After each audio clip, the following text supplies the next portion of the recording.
भाईंदरच्या lifeline रुग्णालयात कर्मचारी आणि नातेवाईकांमध्ये हाणामारी झाल्याची घटना घडली आहे।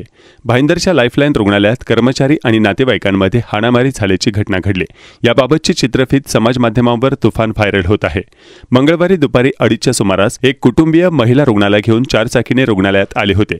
या प्रसंगी सुरक्षा रक्षकाला मुख्य प्रवेशद्वार उघडण्यास उशीर झाला, त्यामुळे संतप्त झालेल्या एका नातेवाईकाने थेट सुरक्षा रक्षकाला कानाखाली मारले। दरम्यान सुरक्षा रक्षकाने त्यावेळी विरोध न करता प्रथम रुग्णाला रुग्णालयात घेतले, मात्र नंतर हा सर्व प्रकार आपल्या सहकार्यांना सांगितला। यावरून संतप्त झालेल्या इतर कर्मचाऱ्यांनी चारचाकी वाहनाची तोडफोड केली। परिणामी कर्मचारी विरुद्ध नातेवाईक असा वाद उभा राहिला। याबाबतची माहिती मिळताच नयानगर पोलीस घटनास्थळी दाखल झाले। या दोषीवर कायदेशीर कारवाई करणार असल्याची माहिती नयानगर पोलीस ठाण्याच्या वरिष्ठ पोलीस निरीक्षकांकडून देण्यात आली आहे।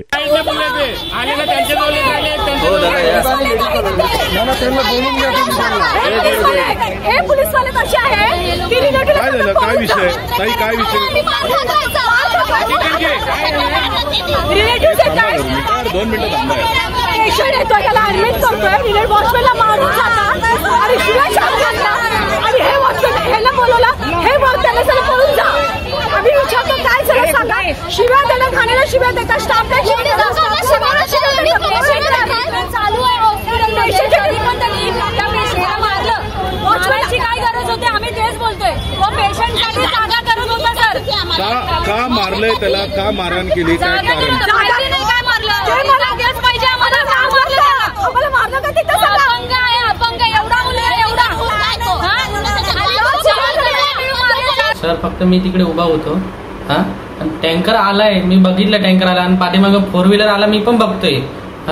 टँकरवाल्याने या साईडला घेतल्या म्हणून त्याला बघितलं 4 व्हीलरवाल्याला, त्यांनी या साईडला फिरवलं, म्हणलं आमच्या हॉस्पिटलतर्फे फिरवलं त्यांनी, आणि त्याची पण चुकीने टँकरवाली चुकीने आणि येऊन मला मारलं डायरेक्ट। मग तुम्हाला कशाला मारलं याने?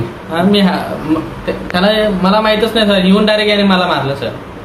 कसा रागाने मारलं का? म्हणजे हातमध्ये गाडी यायला जागा नव्हती त्याच्यामुळे सर, यायला जागा सर।